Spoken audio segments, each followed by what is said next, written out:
Hey everyone, Mr. Happy here, and in this video we're going to be taking a look at the press roundtable that happened at North American FanFest 2023 for Final Fantasy XIV. For those who don't know, FanFest normally has some form of media interview, but it's more like an open-ended thing where all of the press are seated in the same room and they just kind of raise their hands and ask questions to Yoshi P. Now, sometimes those are all reported individually, but Famitsu posted all of the questions that were asked publicly, and so we're just going to go through that. Famitsu's a Japanese media site, so I am Google translating this stuff just because it's the only source I've seen that has all of the questions. And on top of that, it doesn't credit each individual, I guess, media outlet. So if you do know which ones ask which questions, or if you're watching this and you are one, feel free to credit yourself in the comment section because I don't know everyone to credit for this. So just throwing that out there, want to make sure the right people get the right credit, but you know, I'm going to report on what's here. So with that, let's get into it. I've already looked through all the questions and I'm really impressed. There's some that we're going to just kind of, mosey on through, but there's some juicy ones in here that should be getting people even more excited for Dawntrail. I know I am reading some of the questions and answers here. So this first part's just an introduction. They announced Golden Legacy, as it translates to in Japan for Dawntrail. Here's various media outlets. A joint interview was conducted. They said below is a video of the Q&A session. This isn't a video right here, just so you know. This is like a slideshow of it. So I guess if you put them all together, it becomes a video. But either way, we have the actual written Q&A down below. So depending on the question, like I said, we might skip around a little bit. You said the theme color for Dawntrail is gold. What kind of image did you convey to Yoshitaka Amano in drawing it?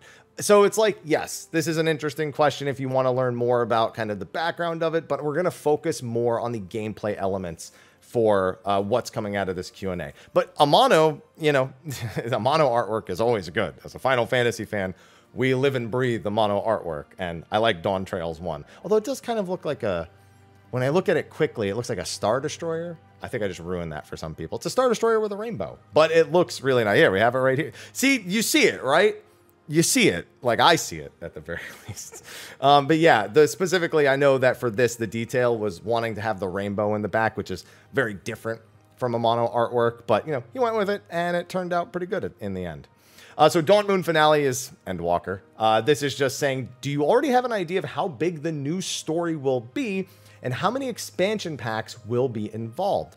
Now, Yoshida says that 14 wasn't created with the idea of this 10-year story, but in Endwalker, they collected it all. There was always these foreshadowings being sprinkled about, and then they just connected them little by little with each expansion. So with 7.0, they have this new story that begins here, but, they don't really know if this is like the beginning of another 10-year era yet. They're going to see how bits of the story and foreshadowing is kind of taken about, and then they're going to see if they want to go down that route. And this is in line with stuff he said before, where he doesn't know if the next story is another 10-year thing, or it's a 2-year thing, or a 4-year thing, or what it is. He doesn't want to say, hey, if you don't play this game for the next 10 years, you won't get the finished story of what I'm trying to tell you. I understand not wanting to do that.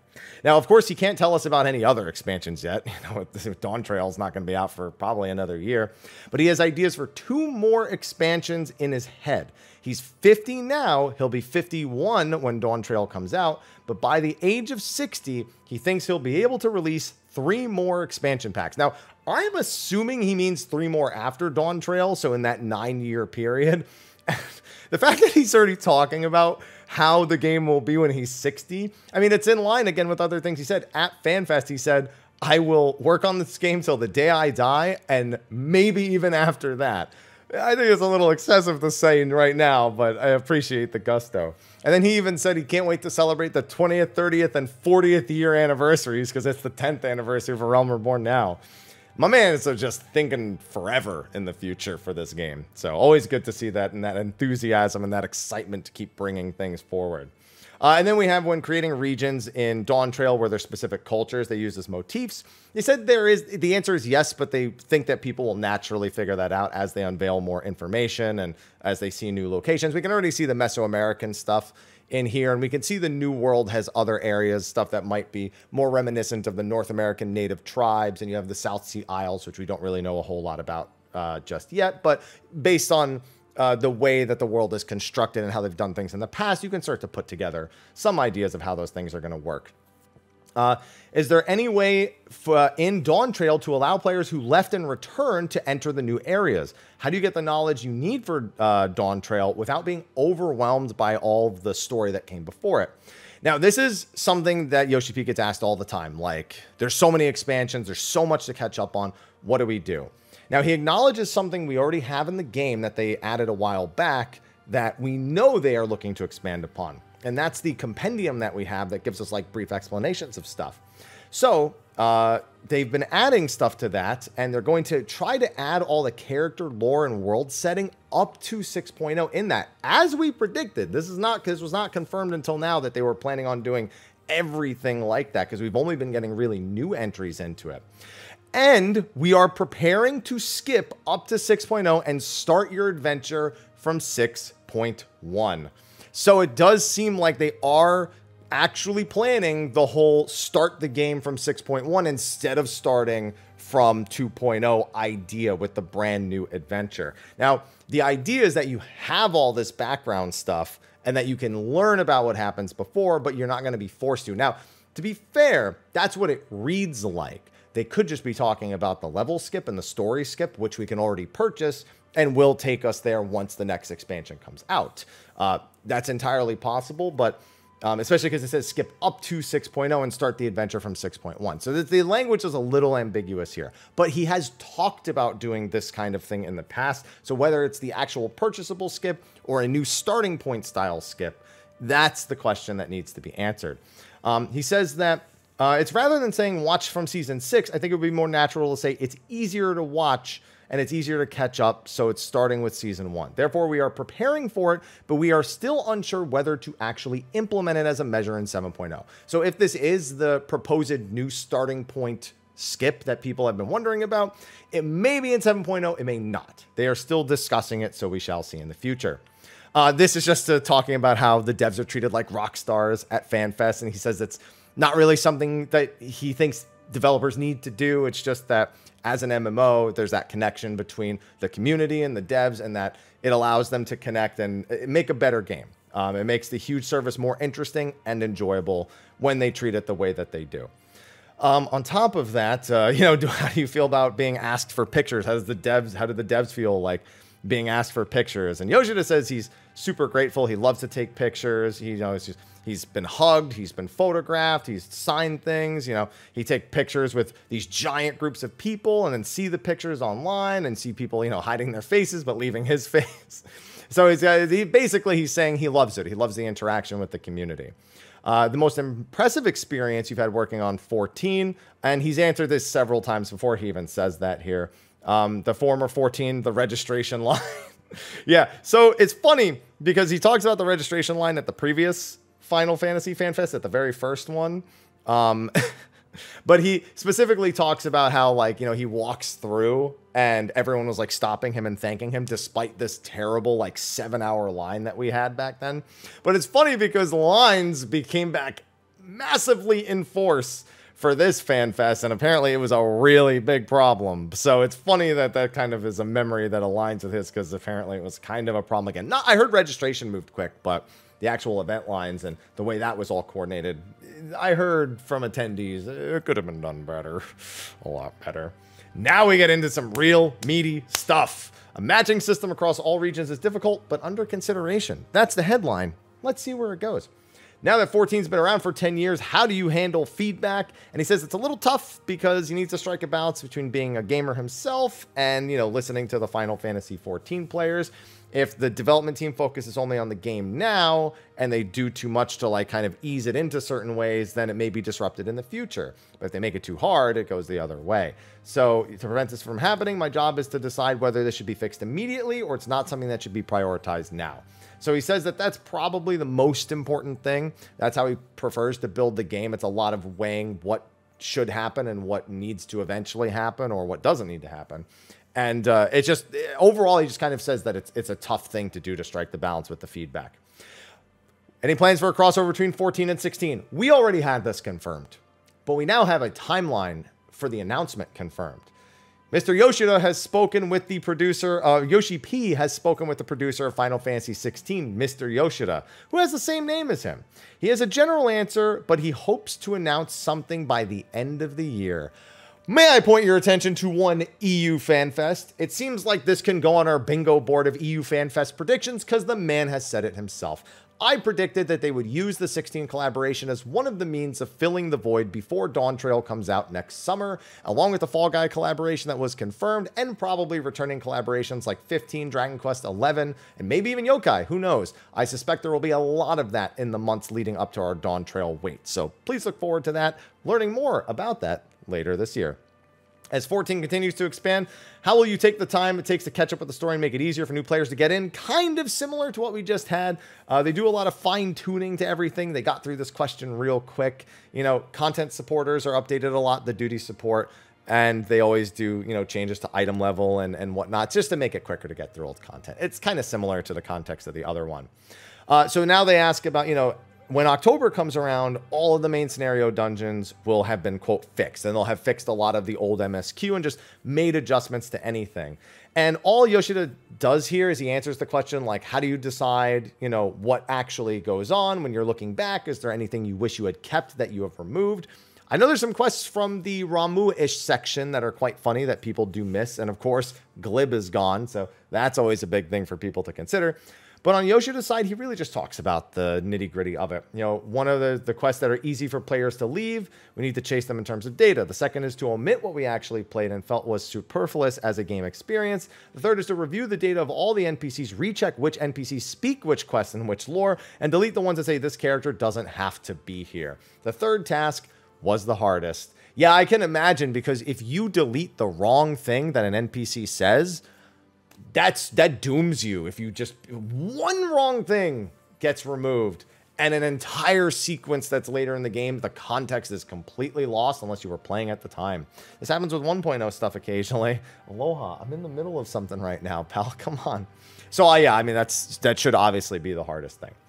So Endwalker covered emotional topics that were difficult for writers and players to handle. Where do you get these ideas? Are there any difficulties incorporating these themes? They've talked about this a lot. In fact, Ishikawa kind of just talked a little bit about this at her recent panel at FanFest, talking about, you know, writing and the little bits of tidbits and all of her footnotes on everything to make sure she got the right tones, she got the right explanations for things, like all of these really important details. But this goes into details about, you know, like the individual strifes amongst Heavensward, Stormblood, Shadowbringers, all of that stuff, just really making sure there's these difficult points that all hit different elements of kind of human emotion and human nature, and the different conflicts that they have leading up to the actual ending with Endwalker. Difficult theme, but they were convinced that they had done a good job. They connected all the previous stories. The players walked with us, and it was good. So I tried to draw that theme from scratch with only the volume of Finale of the Dawn and the Dawn Moon. I probably wouldn't have been able to do it. It was a difficult subject, and I think Ishikawa, who was in charge of the main writing, had a lot of trouble. Interview her when you have the chance. Yeah, this is him saying that I know, but she knows way more than I do. It's a very difficult thing to talk about. Then we get to another meaty question. Is it possible to consider implementing cross-regional data center travel or cross-regional content? You can tell who's just like curious to talk to Yoshi P and who came here with a purpose. Whoever asked this, I could probably nail it down. If I knew all of the media outlets that were there, I could probably nail down who asked that one, because that is a player question without a shadow of a doubt. So first and foremost, Yoshi P confirms they have already figured out a system for data center travel across regions. That's complete. The only concern is whether they should actually do it. They are lacking data that says that it would be acceptable amongst the various cultures for you to kind of hop around. I get that to some degree, but I think of it like traveling in the real world. If I'm going to Japan, for example, I need to respect the culture of what's there. You know, learn what is acceptable, learn what is considered rude, and conduct myself accordingly. I feel like it should be the same in a video game. I also know how not similar thinking, I guess I'll say, some people are regarding that topic when they go to another country. And they may not treat it as such online, especially when it comes to raiding communities and what's normal. North American and their marker dancing, EU and JP and their macros. Oceania is they got going on over. Yeah, so it's it's all I get it, but still, they're taking it very slowly as they decide whether they actually want to incorporate that. I think you should. I think it's up to the player. If players misconduct themselves or are rude or whatever, or just don't abide by the culture, that's fine. And I totally think that most people who do travel will bear that in mind versus the people who won't travel because they don't want to be bothered. So that's my 2 cents on it. We're also considering the implementation of a matching system that crosses all regions. Yep. They are considering a content finder registration system that hits the entire world, a super server of Duty Finder and maybe Party Finder. They even say the super server engineer of the development team and I have many meetings, and each meeting ends with, let's talk about it next meeting. It's very difficult in terms of technical and infrastructure, but I think the good thing about 14 Team is they don't give up on challenges, so continue to think about how to do something about it without giving up. I think that's a very far thing from happening. I think the first thing is probably going to happen by 7.x at some point. This, I'm not expecting. I'm not expecting ever, but I'm not expecting it anytime soon at the very least. Next, more exciting news. Following Variant and Criterion dungeons, do you have any plans to develop new 4-player end content? What kind of feedback have you received? Also, with the implementation of this content, it's safe to assume there will be no new content for 4 players in the future. Well, I mean, he means no new as in this is the permanent solution. So, number 1, Variant and Criterion are very complete, so we will first create end content for 4 players of this series. Of course, we want to reflect more and more feedback and power up the content to be casual and exciting, but for a while we plan to continue the Variant and Criterion series with the 4-player end content. So in other words, just saying, yes, they are receiving the content, they are reflecting on the content, and they want people who are not necessarily hardcore to feel like they can get into this and it'll be exciting. So that's something that we should expect. That's decent to hear. Obviously, we all want to hear about rewards. I would have to read between the lines to tell you that that has anything to do with rewards. I want to believe it has something to do with the rewards. I want to believe they've seen it, but I'm going to reserve this conversation again for Criterion number 3, because at this point, I'm going to go crazy if I have to talk about it one more time. But I will. So, however, more excitingly, they are currently in the process of finalizing a completely new type of battle content that has never been seen before.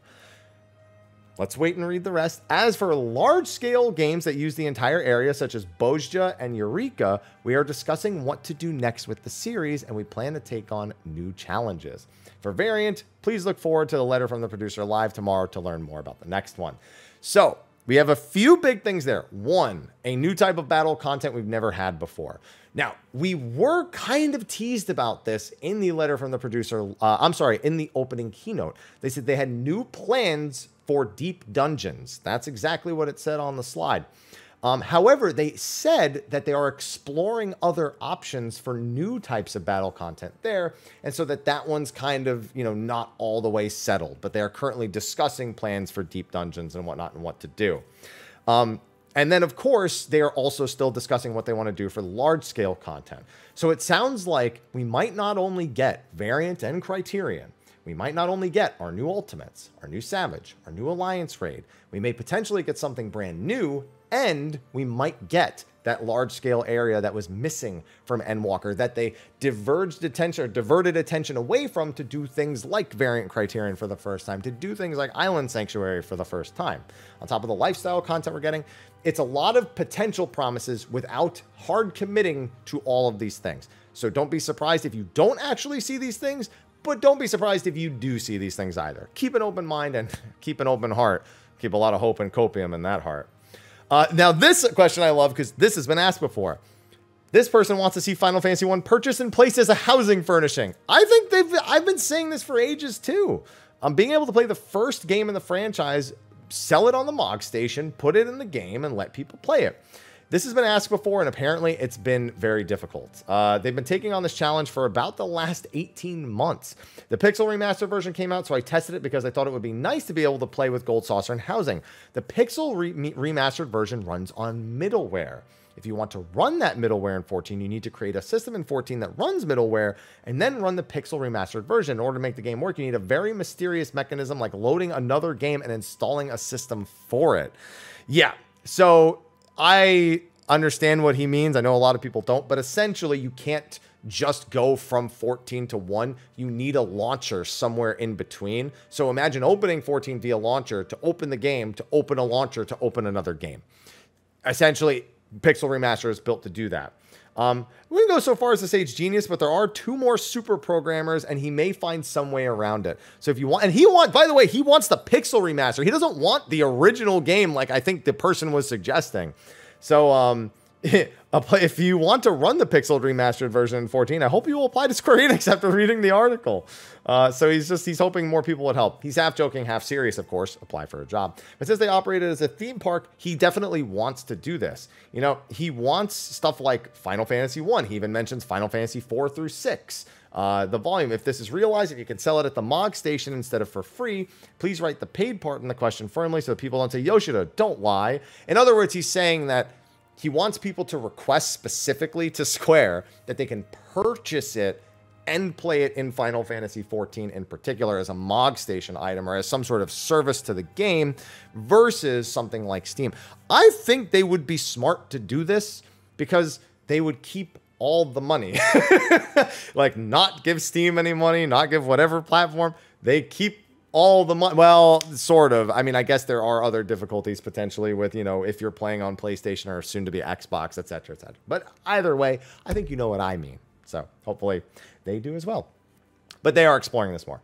Are you thinking of adapting 14 into anime or TV? They were planning a live action series. Because of the pandemic, it got halted. I'm not going to say it got axed. It got halted. We don't know anything that's going to happen there. But he said that he would love to have it. He knows people want it, but he is way too busy and he would not have time to oversee a TV series anytime soon.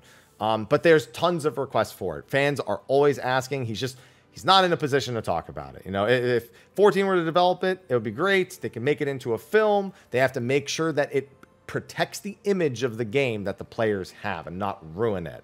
So maybe if they can deliver something of a high enough quality, but there's no plans for it right now.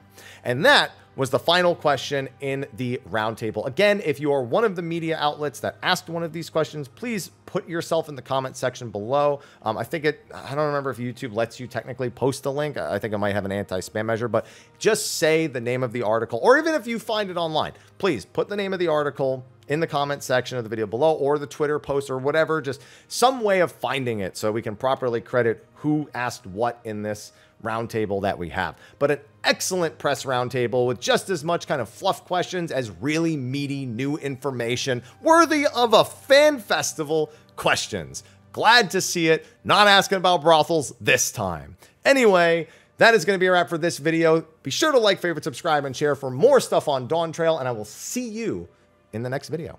Until then, take care.